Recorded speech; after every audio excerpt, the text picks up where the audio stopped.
안녕하세요. 저는 두 딸과 아들 하나를 키우고 있는 40대 엄마입니다. 현재 아르바이트로 마트에서 계산원으로 일을 하면서 육아를 하고 있고, 저희 남편은 택배 일을 하고 있습니다. 둘 다 오래도록 해먹을 일을 하고 있는 건 아닌지라 지금 바짝 한 살이라도 젊을 때에 더 열심히 그리고 바쁘게 일을 하려고 하며 사는 중이고요.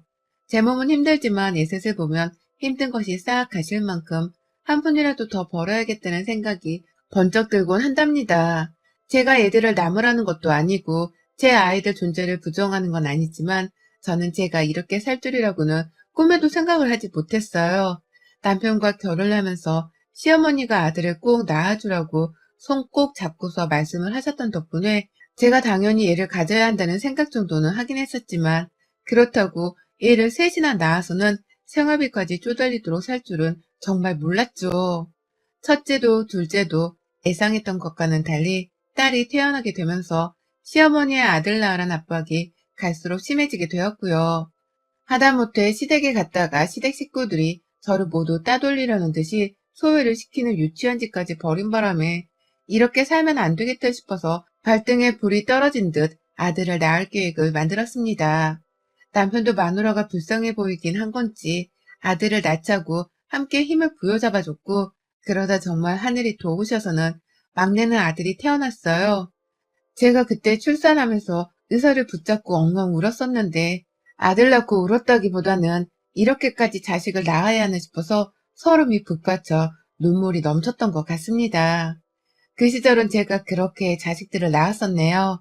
하지만 아들을 낳고 나서도 시댁에서의 대우는 달라진 것이 전혀 없었습니다.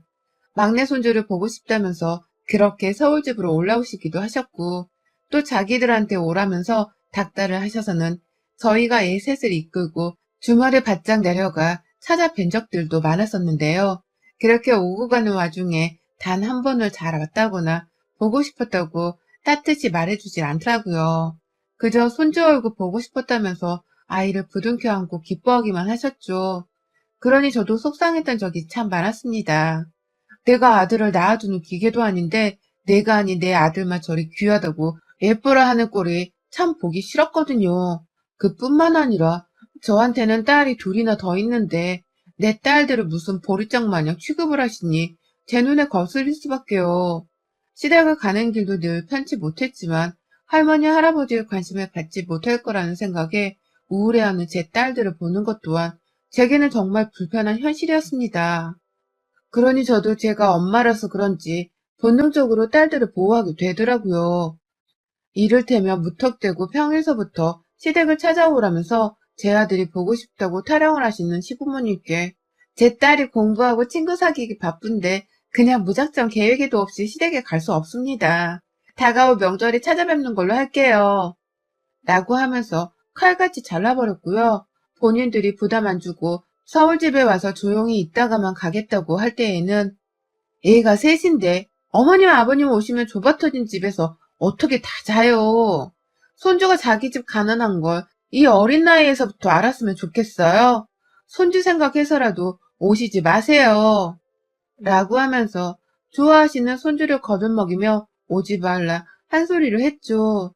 이런 식으로 시부모님이란 명절이 아닌 때에 만나는 기회를 최대한 줄여나가려고 노력을 했고, 처음에는 제 딸들을 위해서 그랬었지만 점점 제 자신을 위해서 더 노력을 했어요. 시부모님을 만날 때마다 늘 시댁에서 부엌 밖으로 나와본 적이 제대로 없었고, 틈만 나면 저를 부르고 시켜먹는 시어머니의 부름 때문에 제대로 앉아서 쉬어본 적도 없었거든요. 그런데 얼굴을 보지 않은 채로 전화상으로만 계속해서 시부모님과 찾아뵙기 거부하며 살다 보니 점점 제 배짱도 커져갔죠. 명절이 아닐 때에는 돈 벌기 바쁘고 애들 키우기 바빠서 절대로 시댁에 못 내려간다는 말을 아주 강하게 밀어붙이게 되기까지 결혼하고서 정확히 9년 정도가 걸렸던 것 같습니다. 문득 이 숫자를 보니 저 정말 강산 한번 바뀔 만한 시간 동안 이런 말 한마디 제대로 해볼 생각을 하지 못하고 여기저기 눈치를 보며 가엾도록 살았었네요. 하지만 겨우 시집살이가 괜찮아졌다고 생각이 들던 때에 저는 도로 며느리 도리를 빡세게 하면서 시부모님을 배워야 할 수밖에 없었습니다. 바로 시아버지가 아프기 시작하면서부터였죠. 시아버지는 단순히 나이가 들어서 몸이 쇠약해지셨었고 재수가 없으신지 여러 차례 시댁에서 넘어지고 허리를 삐끗하다가 서울까지 병원을 올 일을 만드셨습니다. 그러면 당연히 시아버지는 옆에 시어머니를 꼭 데려오셨고 그러면 두 분은 저희 집에서 숙식을 해결했죠. 서울에서 겨우 좁아터진 오래된 빌라 안에 살고 있었는데도 시부모님 입장에서는 서울까지 나가 집을 사서 사는 자식이 저희뿐이었는지라 다른 선택이 전혀 없었습니다. 그건 저도 인정을 하는 부분이었기 때문에 다른 곳에서 지내게 하지 않고 그냥 저희 집에서 지내다가 빨리 시댁으로 돌아가시게 했어요. 그런데 항상 아버님 옆에서 따라 서울에 올라오곤 하셨던 시어머니가 문득문득 서울집에서 아예 뿌리를 내리고 살고 싶다는 식의 뉘앙스를 풍기더라고요. 아버님은 계속해서 병치레를 하면서 서울 병원을 왔다 갔다 하고 계신데 이러다가 혹 먼저 돌아가시기라도 하면 자기 혼자 서울집에서 외로워서 어떻게 사냐며 말입니다. 그때 되면 자기는 절대로 혼자 살기 싫은데 그냥 서울에서 이대로 눌러 살아도 되지 않겠냐면서 하시더라고요. 급기야 이 소리를 제가 아닌 제 아이들한테 하면서 말이죠. 할머니가 그냥 여기 방구석에서 살면 안 돼? 여기 자리가 있어 보이는데 할머니 침대도 누워주면 안 돼? 라고 하면서 멋모르는 애들한테 같이 살고 싶다는 말을 일부러 제 앞에서 물어보기도 하셨고요. 어쩔 때는 할머니 집에 가기 싫어 죽겠다. 그냥 할아버지랑 여기서 살고 싶네. 매번 왔다 갔다 하는 거 너무 피곤하다. 라고 하며 자신의 늙은 몸뚱이를 약점 삼아서 저희 아이들한테 동정을 얻으려고 했어요. 당연히 저희 부부하고는 전혀 상의가 되지 않은 문제였고 그때마다 저와 남편은 상당히 많이 당황을 했습니다. 시어머니는 아주 알짤 없었습니다. 곧 시아버지가 돌아가실지도 모르니 그 전에 빨리 자신의 거처를 서울로 옮기고 싶다는 마음속의 야망을 대놓고 드러내곤 하셨죠. 하지만 저도 그냥 잠자코 당한 속 터지는 며느리가 더 이상 아니었습니다. 어머님이 그런 말을 애들한테 하시는 걸 제가 듣는 순간 할머니 이상한 소리 하신다 그치? 라고 하면서 좀 경우는 없지만 배 아파 웃기까지 하는 속 시원한 소리를 해대며 시어머니의 입을 다물게 만들었습니다. 절대로 그런 일은 없을 거라는 걸 제대로 보여주고자 시어머니께는 말을 돌려가면서 직설적으로 안 된다 뱉어냈습니다. 우리 집에 절대로 새 식구는 없어. 우리 가족은 5끼리만 살 거야. 라는 식으로 말이죠. 그렇게 저는 겨우 시어머니의 뜻을 거절해가면서 시아버지의 병치레를 도와드리면서 정신없는 나날을 오래도록 보냈어요. 매번 서울집에 오실 때마다 일부러 짐을 더 바리바리 싸우고서는 원래 일정보다도 더 오래도록 머물려고 하는 시어머니를 보면서 저는 저대로 속이 터지려는 걸 겨우겨우 참아가며 떠나실 당일날이 되면 직접 제 두 손으로 시어머님 짐가방을 싸서는 짐 챙기는 걸 도와드리기까지 했었답니다. 이렇게까지 해서 시어머니를 내보내야 하는 제 입장도 너무 답답했지만 그렇게까지 시어머니한테 찬밥 신세를 당하면서도 내 집에 더 붙어있으려고 하는 시어머니도 참 배알이 없어 보이기 마찬가지였네요. 이렇게 저희 두 고부는 서로의 신경전을 늘 탐색하면서 함께 살지 말지에 대해 몇 년에 걸쳐 정답이 없는 말장난을 오래도록 늘여놓았어요. 저는 저대로 피곤해져 갔고 그건 남편도 마찬가지였습니다. 처음엔 당연히 좁은 집에서 우리 가족끼리 살아야 하는 게 정상이라고 말을 하며 고개를 흔들어대던 남편도 점점 시아버지가 쇠약해져 가시고 또 시어머니가 나이 들어가는 모습이 보이는 건지 저한테 실없는 소리를 내뱉더라고요. 시어머니랑 같이 모시며 사는 건 어떻냐는 질문은 말입니다. 시아버지가 돌아가시고 나면 혼자 적적하실 텐데 그냥 자기 엄마를 집에 모시고 와서 좁더라도 복잡거리면서 살아보자고 말을 하는데 확 진짜 주먹이 올라갔어요. 그 당시 저희 친정에서도 엄마가 먼저 돌아가시고는 친정 아버지가 혼자 살고 계셨었거든요. 그런데 우리 아버지 챙길 때에는 같이 모시고 살자는 말을 한마디도 안 하더니만 이제 와서 지네 엄마가 외로울 것만 생각을 하고서는 모시고 살자고 하는 남편이 미워 죽겠었죠. 그래서 저도 그 자리에서 바로 안 된다고 못을 제대로 박았습니다. 시어머니를 데리고 와서 살고 싶으면 우리 친정아버지도 데리고 와서 함께 살게 할 각오를 해야 할 거라면서 더 이상 쓸데없는 소리로 부부싸움을 하고 싶지 않으니 그에 관한 말은 꺼내지 말라 재차 확인 사살을 했어요. 그러니 남편도 더 말은 안 하려는 건지 입을 꾹 다물었고요. 하지만 시아버지가 1년 전 돌아가시게 되면서 남편의 태도가 확연하게 달라지기 시작했습니다. 저한테 직접적으로 언급을 하다가 씨알도 안 먹히니 은근히 저를 무시하고 피해가면서 제 정신 상태를 막 말려버리려 하더라고요. 코로나 시국에 시아버지 상을 치르고 나서 남편은 한동안 택배 일을 멈춘 후 시댁에 가 있었습니다. 마지막 휴가 날까지 시댁에서 시어머니 옆에 꼭 붙어 있더라고요. 저는 그때 처음 알았어요. 남편이 이렇게 효자인 줄 말이죠. 평상시에 시댁에 명절을 지내러 가면 제사 음식을 도맡아 만드는 것도 저 하나였고 시댁집을 청소해 주는 것도 저 하나였는데 그때도 한 번을 자기 집 앞에 나서서 도와주지를 않던 사람이 이제 와서 시어머니 옆에 꼭 달라붙어 있으니 환장을 노릇이었죠. 부디 그 여파가 저나 제 아이들에게까지 전달되지 않기를 바라는 마음으로 위태롭게 눈치를 보며 살았습니다. 그러다 보니 남편도 이런 제가 우습게 보이는지 자주 헛소리를 하더라고요. 전과는 전혀 다른 태도로 말입니다. 자기야, 우리 어머니가 혼자 많이 적적해 하시는 것 같은데 서울로 모셔오면 힘들라나? 라고 하며 제가 싫어하는 줄 뻔히 알면서 시어머니를 모셔오면 어떻겠냐 소리를 했고요. 예전엔 시어머니가 제 아이들에게 하시던 짓을 똑같이 하면서 제 속을 뒤집어 놨어요. 제 아이들에게 가서는 할머니가 할아버지도 없이 시골에서 많이 외로우신가 보다. 틈만 나면 우리 새끼들 안부를 물어본다고 연락을 해오시네? 이럴 거면 그냥 같이 살아도 좋을 텐데, 그치? 엄마가 무서워서 할머니를 도저히 못 데려오겠다. 라고 하면서 말입니다. 그때마다 저도 너무 얼척이 없어서 남편의 정색감을 째려봤어요. 애들 앞이라서 감정을 자제해야 했지만 어느 누구라도 제 입장이 되었더라면 그 상황에서 남편을 쳐 죽이고 싶었을 겁니다. 자기 엄마 편만 들면서 데려오면 좋겠다. 많이 외롭다고 하시네? 라는 말을 계속하는 남편이 미워 죽을 것 같았습니다. 그럴수록 혼자 계시는 저희 친정아버지가 생각이 났고 더더욱 마음을 굳건히 먹으려 했죠. 내가 시어머니를 모시느니 차라리 집을 나가서라도 그 시간 동안 내 아버지를 한 번이라도 더 보면서 효도를 하고 살겠다고 말이죠.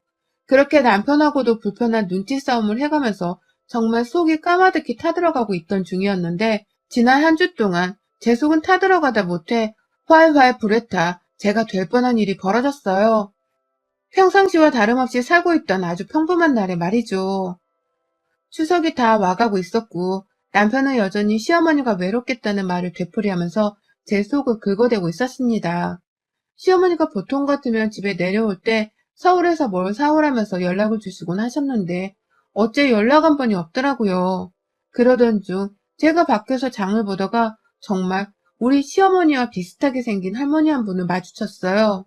아주 우연찮게 옆모습에 뒤통수만 받고 혹여나 시어머니셨나 싶어서 빤히 그 뒷모습을 쳐다봤는데 결국 앞모습을 제대로 보지 못한 채 놓쳐버리고 말았죠.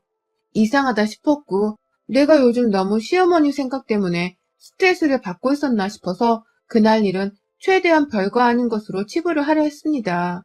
그런데 시어머니 비슷한 사람을 본 건 저 하나만이 아니었어요. 제 아이들도 시어머니와 쏙 빼닮은 사람을 봤다고 하더군요. 그것도 한 동네 안에서 집에 오는 길에 말입니다.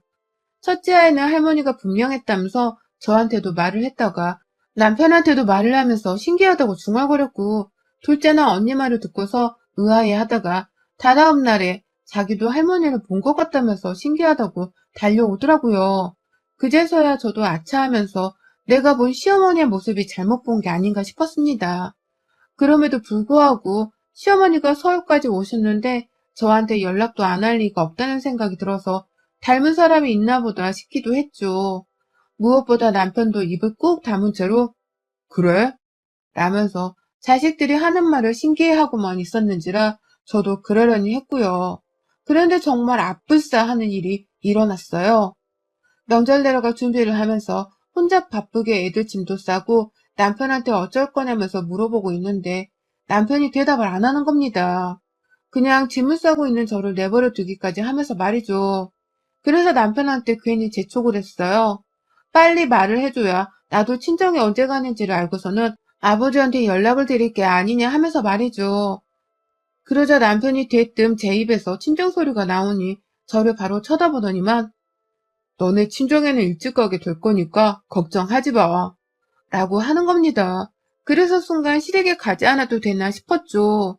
저희 친정아버지는 서울에 살고 계시기 때문에 시댁만 가지 않는다면 친정을 가는 건 수월했거든요.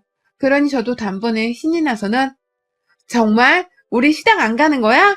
라고 물어보니 글쎄 남편이 충격적인 말을 했습니다. 글쎄 저희 시어머니가 저희 집 위층으로 이사를 왔다는 게 아니겠어요? 지금 살고 있는 이 허름한 빌라의 바로 위층으로 말입니다. 제가 벙 쪄서는 놀라있자 남편은 아주 자연스럽게 시어머니를 불렀어요. 핸드폰으로 전화를 해서는 내려와 라고 하니까 정말 1분도 채 지나지 않아서 밖에서 누가 우리 현관문을 두드리더라고요. 그리고 그 앞에는 정말로 시어머니가 서 계셨고요. 어찌 된 일이냐고 왜 나한테 미리 말을 해주지 않았냐고 물으니 남편은 아주 뻔뻔하게도 대답을 했습니다. 너한테 말하면 네가 기수가 안 된다고 반대를 할 텐데 내가 왜 말해? 우리 엄마 옆에 살고 싶은데 네가 뭔데 반대를 해서 일을 초치게 만들려고 그래. 안 그래? 그냥 서로 서울이랑 지방에 사는 듯이 살아. 엄마는 그냥 우리 집 위층에 이사를 온 것뿐이야. 라고 말이죠. 그 말이 끝나기가 무섭게 뒤에 있던 시어머니는 아주 당당히 집안에 들어와서는 아이고 내 새끼들, 아이고 내 손주, 할머니가 할아버지 보내고 너무 외로웠는데 이제 드디어 맨날 보고 살겠네. 라면서 남편의 말을 보란듯이 묵살시킨 채로 매일 보고 살자는 소름 끼치는 말을 하는 겁니다. 매일 보고 살자니 저한테는 죽으라는 소리나 다름이 없는 최악의 말이었죠. 그러니 남편도 처음엔 시어머니께 덜 기뻐하라는 듯이 눈치를 주는 듯 하더니만 자신을 째려보는 저와 눈이 마주친 후에는 대뜸 신경질을 부리대요. 아, 그냥 좀 곁에서 살자. 누가 너보고 맨날 우리 엄마를 챙기고 살래? 왜 이래 쪼잔하게. 너도 꼬우면 니네 친정아버지한테 맨날 가면 되는 거잖아. 시어머니와 남편의 장단에 저는 정말로 제대로 놀아났습니다. 마누라한테 한마디 물어보지도 않고 상의도 하지 않은 채 내가 불편해 죽으려 하는 시어머니를 다른 곳도 아닌 우리 집 위층으로 이사를 시킬 생각을 다 하다니. 시골집 팔고서도 서울 빌라를 살 돈이 있었다는 것에 한번 놀랐고 내 배우자라고 생각하는 내 남편이 내 편이 아니고 이리 은큼한 짓을 벌였다는 것에서 2번 놀랐어요. 그도 모자라 충격받았을 제 앞에 당당히 나타나서는 매일 보고 살자고 하면서 제 속을 뒤집어 놓을 말을 하면서 제 아들만을 보라한 듯이 껴안고 볼뿔보를 날리는 시어머니의 토 나오는 뻔뻔함에 놀라 심장이 벌렁벌렁 하더라고요. 저는 그동안 여기서 사연 읽으면서 남의 집구석을 들춰볼 때마다 어떻게 며느리들이 시어머니한테 손찌검을 하고 욕설을 내뱉나 싶었거든요. 전 우리 시어머니한테 그렇게 시집살이를 당하는 와중에도 미친년이라고 어른한테 연자 소리를 해가며 시어머니를 대하는 것 자체가 너무 경박스러운 짓이라 생각을 하는 사람이었습니다. 그런데 이번 기회에 그 생각과 고정관념이 싹 뒤바뀌었네요. 시어머니도 시어머니 나름이라는 것을 어른같이 행동하지 못하는 인간들은 어른 대접을 굳이 해줄 필요가 없다는 것을 제대로 실감했어요. 이미 집을 이사온 윗집 할매를 당장 제멋대로 쫓아낼 수는 없는 노릇이었고요. 저는 도저히 제 새 아이들을 내버려 두고 집을 나갈 용기도 가질 수가 없었습니다. 그렇다고 이 새 아이들을 데리고서 친정으로 집을 나갈 배짱도 없었고요. 그치만 그럼에도 불구하고 나를 엿먹인 것과 다름없이 이 짓을 벌인 남편과 시어머니를 반드시 벌해줘야겠다 싶었어요. 그래서 저 이번 추석을 아주 개판으로 만들어버렸습니다. 그날 시어머니를 집에서 처음 봤을 때 두 사람에게 아무 말도 하지를 않았어요. 너무 충격이고 배신감에 남편을 보고 싶지도 않았죠. 하지만 밥 차리란 어머님 말씀에도 대답을 안 했고 뭐 하냐고 물어보는 남편의 말에도 대답을 하지 않았습니다. 그냥 두 사람은 없는 듯이 생각하기로 한 거예요. 그러니 남편도 왜 저래? 삐진 거야? 라고 하면서 저의 심정을 아주 우습게 받아들였는데 저는 그런 남편한테 순간 화가 올라와서 뺨을 때려버렸습니다. 지금 웃음이 나와 이 새끼야? 라면서 시어머니 앞에서 말입니다. 그러자 시어머니는 경박스럽게 애들 앞에서 남편을 때렸다며 저를 때리려고 달려들었고, 저는 그런 시어머니를 맞서겠다고 뭐 어쩌라고 라고 손을 들었다가 남편이 겨우 중간에서 막아서고는 시어머니를 데리고 나가버리더라고요. 윗집으로 피신을 한 거죠. 그날 후 남편은 남편대로, 시어머니는 시어머니대로 제가 싹 다 무시를 하고는 투명인간 취급을 했습니다. 추석 전에 토요일이 되니 어머님도 제사 준비를 어떻게 해야 할지 빨리 결정을 내려야겠다 싶으신 건지 저한테 말을 걸어오더라고요. 얼굴에 철판을 깐 채 말입니다. 명절 음식은 뭘부터 준비해야 할지, 제사는 우리 집에서 지낼지 자기 집에서 지낼지 하면서 아주 대수롭지 않게 문을 두드리고 들어와서는 제사 얘기를 하는데 기가 차더라고요. 그때까지도 저는 아무 대답을 하지 않은 채 시어머니를 그냥 노려보기만 했고요. 제 눈치를 보다가 다시 나가버린 시어머니는 그날 오후에 다시 찾아오셨어요. 시골집에서 챙겨온 제사 그릇이나 상까지 싹 다 챙겨서는 오더라고요. 한마디로 우리 집에서 제사를 지내게 하겠다는 뜻이었죠. 하지만 저는 그런 시어머니를 보란 듯이 아무런 제사상 준비도 하지 않은 채 제 옷가지를 챙겨 입었어요. 좋아하시는 손주를 실컷 보라고 놔둔 채 제 딸들만을 데리고서 친정에 가려고 하니 어머님도 저를 말리고 남편도 뭐 하는 짓이냐며 저를 또 말렸답니다. 거의 반협박을 하듯 윽박을 지르면서 말이죠. 왜 제사 준비도 안 해놓고 친정에 가려고 하냐면서 소리만 지르던 시어머니의 말에 저도 한마디는 해줘야겠다면서 부엌까지 제 손으로 끌고 들어가선 소리를 쳤어요. 어머님, 손이 없어요. 발이 없어요? 직접 차려서 제사 준비하세요. 저는 우리 친정집에 갈라니까.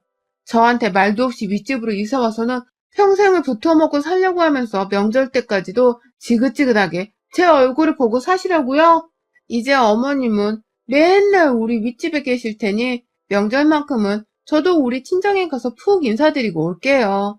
명절 동안 저 절대로 찾을 생각도 하지 마시고요. 명절 끝나고 뵈어요. 이 집안의 귀한 아들이랑 제사 잘 치르시고요. 라고 하고는 그 길로 친정에 왔습니다.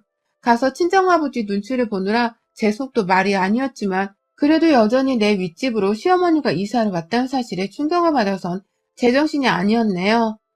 어떻게든 명절 동안만이라도 제사를 안 치르면서 휴식을 취하고 싶었던 거고, 그래서 저는 지금도 이 글을 친정에서 쓰고 있습니다. 내일 아침에 집에 갈 건데 이제부터는 시어머니 그리고 남편과의 본격적인 전쟁이 시작되겠죠. 하지만 저는 이번 명절에도 시어머니 소나기에서 잘 벗어난 것처럼 돌아가고 나서도 절대로 시어머니의 손에 휘둘리며 살지 않을 거예요. 내 돈 보고 살라고 일부러 내 집 위층까지 와서 살기로 한 시어머니를 보란 듯이 덕이고 뭐고 아무것도 주지 않으면서 내 새끼들만 챙기고 잘 살 거라고요. 어디 지들이 내 도움과 관심 없이 잘 살 수 있을지 직접 보여주고 말 겁니다. 며느리 함부로 부려먹으며 옆에 끼고 살려고 하면 저 그때는 또다시 사연을 보낼 만한 일을 저지르고서는 찾아올게요. 여러분의 생각은 댓글로 남겨주세요. 오늘도 시청해주셔서 정말 감사합니다.